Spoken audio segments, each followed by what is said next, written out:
মদিনার সবচাইতে গরিব সাহাবী বেলাল রাদিয়াল্লাহু তাআলা আনহু লজ্জাস্থান ঢাকার জন্য শুধু একটা জামা ছিল, গায়ে দেওয়ার মতো কোনো জামা নাই। এই সাহাবীর মতো গরিব কোন সাহাবী মদিনার জমিনে নাই।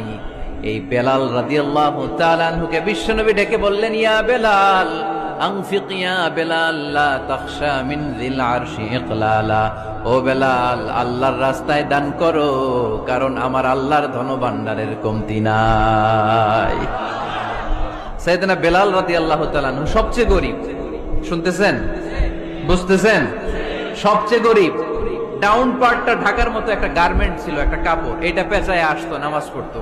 গায়ে রাখার মতো কোনো জামা নাই, আর খাবার দাবার টাকা পয়সা বলতে নাই।